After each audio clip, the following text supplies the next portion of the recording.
Welcome to another Consults Over Coffee. I'm Dr. Michael Jones, and I'm joined today by Dana Frostick, who is a longtime RVA resident and artist. And are you the director of Artspace at this point? What's your title? My current title at Artspace is treasurer. So I've been treasurer now for, I guess this will be the end of my first 2-year term.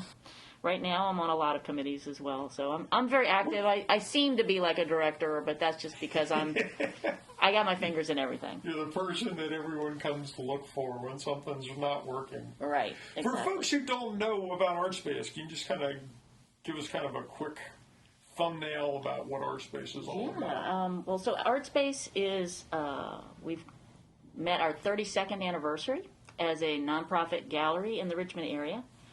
And I think the only one that's older than ours as a nonprofit is 1708.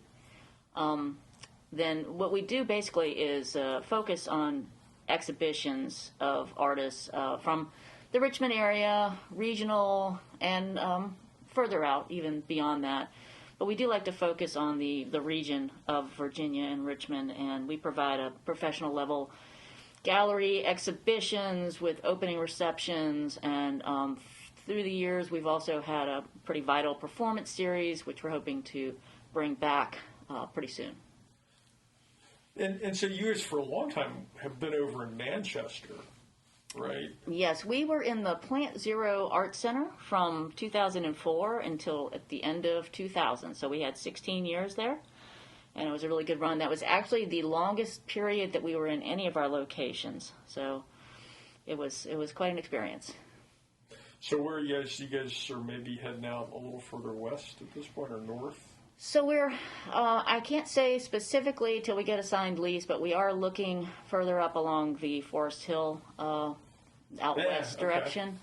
And we're hoping to have a lease signed within the next month with the goal to, if that works, we will hopefully be in a new space by the end of spring or very early summer. How's the pandemic impacted you guys? That's been a huge impact. Last year, our biggest fundraiser, which was the Within Reach auction, which last year we renamed it Streaming, ironically became Streaming Only because 2 days before our event, the city of Richmond was closed down by the mayor due to the COVID. And so we kind of pivoted to an online-only auction, and ever since then we were closed for several months, and then we were able to reopen in smaller numbers. We couldn't have our opening receptions, so basically we've been just kind of limping along, and we had a lot of exhibitors that we had lined up either went with strictly an online exhibition, and we have a few people that we've held over that we'll be rescheduling once we get a new space. But we just decided that at the point where everybody had been accommodated one way or the other, that was already scheduled, that this is probably the best time to find a new locations. We've just had some issues with parking and stuff like that at Plant Zero through the years that we just felt like we could find a better space, better fit. Yeah, that'd be good. So you guys at the time were also offering workshops and some classes, is that right? Those happened periodically, but there wasn't any kind of a formalized program. So as we're moving into our new location, our membership at this point has renamed. Our outreach committee is now our programming and partnerships committee, and we are going to be focusing very strongly on developing workshops and educational opportunities for students and adults as well. And we are hoping to get a grant together partnering with the U-Turn and the Collaboratory, which is where our temporary office is now located. So that would, because you primarily, I guess, had focused mainly on sort of up-and-coming professional artists. Yeah, all levels, actually. I mean, we had quite a few artists who had their first shows there, right. But we've had a lot of artists who are at, even beyond their pinnacle of exhibition. And so it's a great variety. And, of course, through the years, we've developed two kind of noteworthy events that we rotated on a year biennial event. We had the Think Small Miniature exhibition, which started in the year 2000, and we just had our 10th one. So hoping we can get back to the 11th one shortly. And the other, and that was an international event where we invited artists to create art within 3 inches or smaller. The other one that we do, which is really well known, is Radius 250, which is a biennial that's open to artists within 250 miles of Richmond. And we select a juror to review the work and then exhibit that work. And it's 250 miles excludes New York City. So basically we wanted to get like a look at what's going on beyond New York. They've got plenty of opportunities. Right.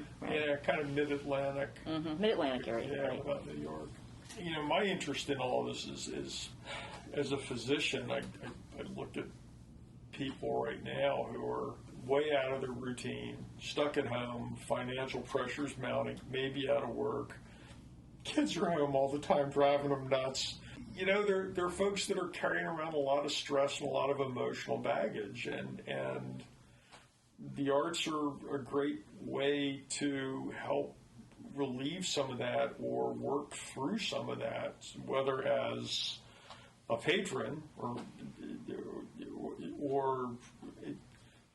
as someone who just sits down with a piece of paper and a pencil and has at it. And that's are there places, are there ways for people to reach out, someone who says, hey, I would really like to learn how to try my hand at drawing or try my hand at watercolors, or I mean, what's available in the area? There's a lot of existing workshops. I would recommend the Visual Art Center, which is on Main Street. They have a history of really good classes. I know the VMFA offers art classes as well, so look into that. And we're talking about, I know specifically the VMFA does have child-aged type events as well, or workshop. And then other than that, you would want to look for maybe go to Artworks or Crossroads and check to see if any of the studio artists are offering classes. Those would be my primary suggestions right now as Artspace develops its own programming. And hopefully we will have something in the coming months to offer to the environment. What's been your experience? I mean, does this, obviously you've been doing this a long time, but does this help you work through stuff? Yeah, I think art's kind of kept me sane through the years. I'm kind of high-strung, and the idea that I can sit down and focus on a piece of art, I've learned that putting pressure on myself to make a great piece of art basically brings about the exact opposite response. And so I've kind of developed a way of art where I try my best to kind of get out of the way of the creation.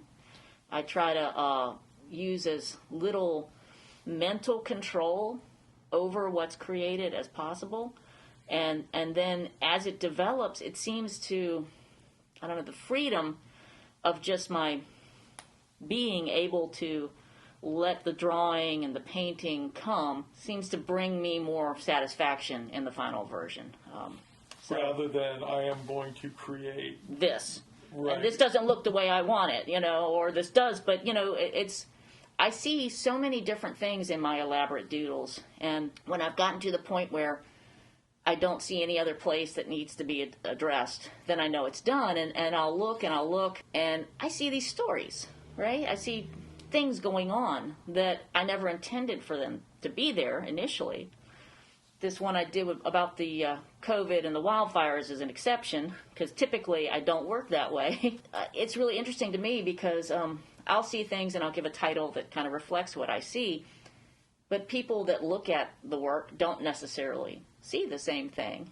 They see what they bring to the piece. And I think that's important because, artwork is a subjective experience, and everybody experiences it based on what their past experiences are. They bring this themselves and to where the they viewer. are at the moment. Right. So for my art, it allows people to really fully use that and not feel like they're in competition with what I want them to see. For me, writing and playing music are it's powerful therapy. Pulled myself back from some pretty ugly places by just kind of sitting down and either journaling, writing a short story, working on a particular melody or something. And again, it works best when I'm not trying to, like, okay, I'm going to write story X about this and that, but it just kind of comes out. Right. And you get out of the way of that and just sort of let that happen. But yeah, through the years, I've offered individually myself. I've offered workshops to all different ages, from children up to seniors, and they all basically I kind of say, okay, just start with a gesture, right? And then let's look at the gesture and kind of define some areas, right? Just make them a little bit right. And we're using Sharpie, right? Because like life, you can't erase it. You just should add to it, So that's what my art is. You can only keep adding. And then I say, well, look, think of some patterns that you like and fill in some of these areas that you've defined and kind of alternate them.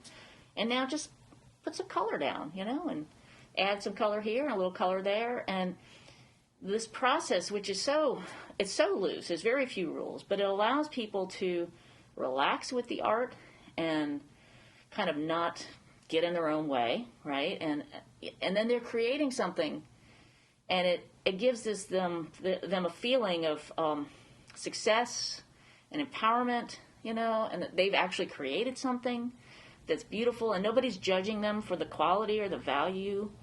I remember when I was a kid, and I've always done art. When I was 6 years old, I said, okay, I want to be an artist when I get older, Never changed, and I know most people do change, but I never did. But I do remember at one point being in school and being in art classes and thinking, well, what do I want to do? What am I going to create? And that was such a frustrating thing. It's like, well, how am I going to pull something out of the air and make this? And I think the idea of this elaborate doodle process really does free you from that idea, and that you can actually create something that's beautiful, even if it's just beautiful to yourself. It doesn't matter. That's really the one person that it should matter to, right? Yeah. It's just that you made something. It doesn't have to be shown to other people necessarily. No, it doesn't. And you can show it to yourself, or just experience the relief that you experience when you're creating. Because when you're creating art, you're not really thinking about all your other problems. You're just focused on the process, which is very meditative, and it's I enjoy it a lot. It just, like I said, it keeps me from being too crazy. And I think there's a lot of literature that supports the idea of art therapy, whether written word, painting, drawing, music. It doesn't. I don't think the form matters as much as the process and the attempt. And, I agree, absolutely. And I don't think, quote unquote, you don't have to be good. You don't necessarily have to. You don't have to be formally trained to do that. And I think people get intimidated that, well, I can't do this, or I won't be able to do that. Well, I have people that come into my studio and they look at the paintings on my wall and they say, "Oh, wow, how do you do this?" And then inevitably they say, "I can't even draw a straight line." And, well, neither can I. I don't even attempt to draw a straight line. That's what a ruler is for. Yeah, that's what a ruler's for. But when you look at my paintings with the patterns, the overall effect is that they're all very much perfect-looking patterns. But if you get up close, you will see that there is no perfection at all. It's the overall effect that kind of blends and becomes this appearance of perfection. So just letting go and letting it happen is the most important thing to me for making my kind of art. Well, and I think that's where the therapy comes in, I think, is when you sort of either you're working through something consciously. I was thinking about that when it comes to journaling or writing something, that you're going to get this off your chest, or you just lose yourself in the moment, which is, I think, ultimately kind of the goal. I mean, it's the most refreshing thing resurface 3 hours later and go, where's the time going? And man, do I feel better. Absolutely. What was I worried about? So Why true. am I not worried about it now? Yeah. And I just, I think a lot of times, I mean, people, it just seems we're in such a destructive phase as a society. Mm-hmm. People want to tear everything down. They want to break things. Like it's just, and that's never really solved anything. And I think if you had more of an attitude, well, let's be a little creative here. I think it puts everything into a more positive light. It doesn't mean that there aren't issues that don't need to be addressed, but sure. At the same time, I think when people approach things more from a constructive rather than a destructive point of view, the world functions a little bit better. Yeah, absolutely. And, I was just thinking about, prior to COVID, God, it seems like a lifetime ago, but I used to really enjoy, and I hope to enjoy again in the future, having friends over and either all working on our own pieces at the same time or even collaborating together, where we would, one of us would, you can do it in any way you want, but, one person would start this piece, another person would start another piece, and then you swap and kind of add to it. And some people are a little bit unsuited for collaboration because of the idea that once you let go of the control, that somebody else is going to mess up what you did. So some people don't suit well, but if you're amongst friends and you're not, hung up about maintaining your control, it's a great way to spend time with friends. You can do something constructive and fun and relax and it's better than sitting around and just watching a movie every time you get together or absolutely whatever. I love good cinema, but yeah, watching TV is sort of. It's like with you, you play in a band, right? And playing by yourself is great. You got to practice, but the feeling that you get when you're playing with other people, collaborating on sound, is just that much greater. It's exponential. Yeah, and it's funny. I've been exploring this concept that's not necessarily novel, but I think that people all have intrinsic rhythms. Like I think that if you sat people down, if you just grabbed someone and said, sing a note, I don't care what it is, just sing a note, sing the first thing that comes to mind, they would probably gravitate towards a certain pitch. Mm-hmm. In general, like that's their tonal center. And I think it's the same with rhythmicity. And so music as an expression can be either pitch or rhythm driven. And I think when you play music with people, I think what happens is these rhythms get synchronized, and that there's something that's fundamentally satisfying in doing that. I mean, that we can all feel. Yeah. I mean, it's whether you're singing in a choir, whether you're playing in a band. Yeah. It's weaving all these things together. And it's the same with art. It's just all of a sudden, the whole becomes greater than the sum of the parts. Exactly. And that's a really powerful place, both I think creatively and therapeutically, that you belong to something, that you've made something. Yeah, it's true. And our society kind of needs a little more of that, I think, at the moment.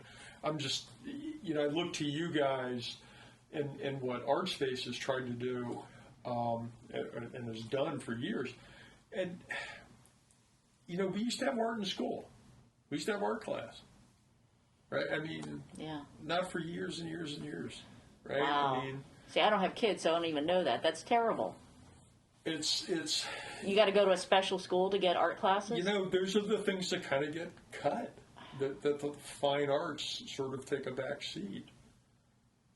And exposure to the arts is so important, it teaches you how to think creatively and to kind of not get stuck in the what's this and this and this, and it's so frustrating. I think that if kids were allowed to have art, it's as important, probably more important than playground or recreation, because then it gives you an option. It gives you a way to think outside of what people are expecting you to think.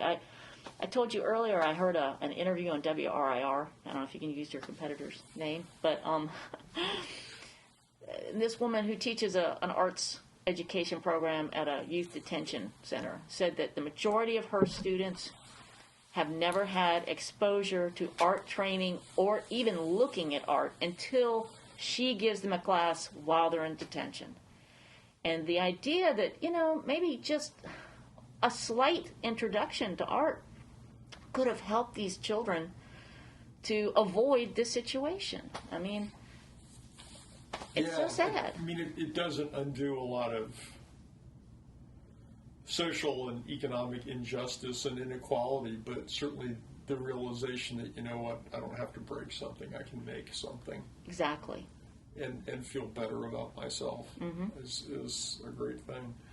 And I think those programs do have proven value. I mean, I know more about art therapy from a health point of view. I mean, want to lower your blood pressure, want to improve your irritable bowel syndrome. I mean, there's evidence that all that stuff works. Yeah. And from my point of view as a physician, it's like, you know what, here's something you can do that promotes your physical and your mental well-being. It's not a pill. Yeah. That just, you know what, you may not need the Lexapro. Yeah. I mean, and also it brings people together. And I think that's, especially at this time, having folks spend a little more time constructively rather than destructively is a really important thing for us right now. Yeah, and I mean, I really hope that very soon we'll be able to spend time with our friends and do things like that. Hopefully the vaccines will get out there, distributed, and I'm still waiting. Yeah. Well, I know. It'll happen. I think the whole vaccine story, talk about creativity. Holy cow! Right. Going from an unidentified virus to a 90% plus effective vaccine in under a year is an amazing. And another time would be, I mean, wouldn't happen. It's just, it's mind-boggling. Mm-hmm. It's mind-boggling, and it really hasn't gotten the attention that it deserves for the level of effort. I mean, it's fascinating about the process, but it's the same right? thing. But it's the same thing. You need people that can think creatively. Right. Exactly. I mean, let's think about it. What really made us kind of rise above cavemen? I mean, the evidence is there on the walls. We were starting to express ideas that were outside of ourselves, this use of painting and who knows what else, like amulets or whatever. That predated farming by thousands of years. Well, and musical instruments, particularly drums, as part of an early was the dominant instrument in early societies. Yeah, absolutely. I mean, it's what distinguishes humans, I think, from the other animals. And the idea that we're suppressing that, not even exposing our kids to it, it's absurd. It's sad. It really is. And it's in the long term, I think, damaging to society. Yeah, hopefully that will change. I mean, society seems to be very, pendulum oriented, back and forth it swings, right? So hopefully we'll swing back towards a more arts inclusive environment soon. Well, and hopefully, in the meantime, we have to figure out a way to kind of get through all of this. And hopefully things like places like Artspace and encouraging people to sit down and draw, sit down and write, get the guitar out of the closet. Absolutely. And don't be afraid. Yeah. You're doing it for you. Take your phone and take pictures, if nothing else. I will tell you, absolutely. The camera on a smartphone. It's amazing. You can get some really cool photographs. Right. Share them with your friends. That's what Instagram's for, right? Absolutely. I think, right, exactly. Social media should be reserved for pictures of cats, nature, and music. Yeah, absolutely. I agree. It's you know, and that's probably a far better use than you know, the echo chamber that it becomes for all of us. Yeah. So my echo chamber is mainly cats. Sorry to interrupt this, but did you see the lawyer that didn't realize he had a Zoom filter on, and he was That was brilliant. He was appearing as a cat. I am not a cat. I'm not a cat. I am not a cat. I was laughing so hard. We need more moments like that, Oh my there, right? God, I mean, know. You can't script that. That's just perfect. It was. I watched. We laughed so hard when we saw that. It was just, And then he tilts his eyes. I am not a cat. I'm not a cat. Perfect. That's gold. We need more of that. Yeah. We need more of that. So Exactly. My cat came running in. I'm like, I know you're a cat, but he's not a cat. a poser. He's a poser. Oh wow, that's crazy. Yeah. So yeah, so hopefully you guys will get back up to speed. If folks need to get a hold of you, like how or get a hold of Artspace, what's the best way to do that? Well, our website is still up and running. We're at artspacegallery.org. That's all one word, no spaces, just .org. And you can find our phone number and email address on every page. And at the bottom, you can find links to our other social media. We are on Instagram, we're on Twitter, we're on Facebook, LinkedIn, YouTube, you name it, you can find us there. And if you look at the exhibitions tab right now in the menu, you can sign up for our direct email if you're interested. So there's a general interest as well as a all artists for artists who are interested in calls for applications and stuff like that. So, you know, check out the website. There's a history of exhibitions we've done in the past. All kinds of videos available on YouTube and Facebook to enjoy. And then if folks were looking to say, look, I want to get started at doing this, but I don't know how, you can get them pointed in the right direction. Oh, absolutely. I get emails all the time. We get emails at our standard Gmail address, which is artspaceorg@gmail.com.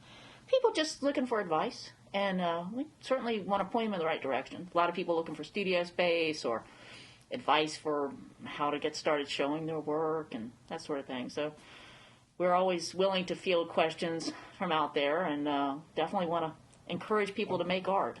I'm kind of thinking we could almost do one of these little sort of collaborative drawing efforts, but like just kind of pass things from house to house. Oh yeah, and that's kind just of adapt to the times, right. right? Well, that's one of the that's more like a, what do they call the exquisite corpse kind of idea. Doesn't have to be like exquisite corpse is you divide a piece of paper, Yeah. and then you only see one side, and then you turn it over and let the next person continue it.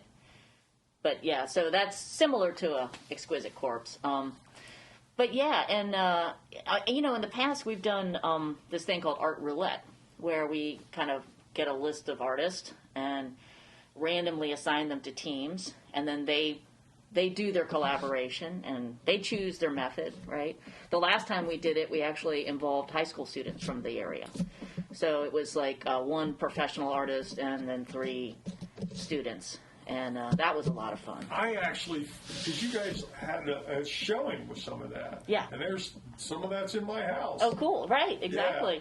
Yeah. So hopefully we'll get to do one of those again. But yeah, it's with the students not really being in school and the virtual, it's kind of hard to. It's a weird time. Yeah, but things are going to change. And I mean, if the 1918 flu is any indicator, people are going to really be in the mood to get together again once this is under control. Oh, I think so. You know? I think so. And in the meantime, if you're home and struggling and grinding, don't be afraid to pick up a piece of paper or a pencil and draw or write or make music or sing in the shower, dance around the house. There's value in all of it. Don't be afraid to create. Nobody's judging you except yourself, and so just enjoy it. Absolutely. Yeah. Well, it was great talking with you.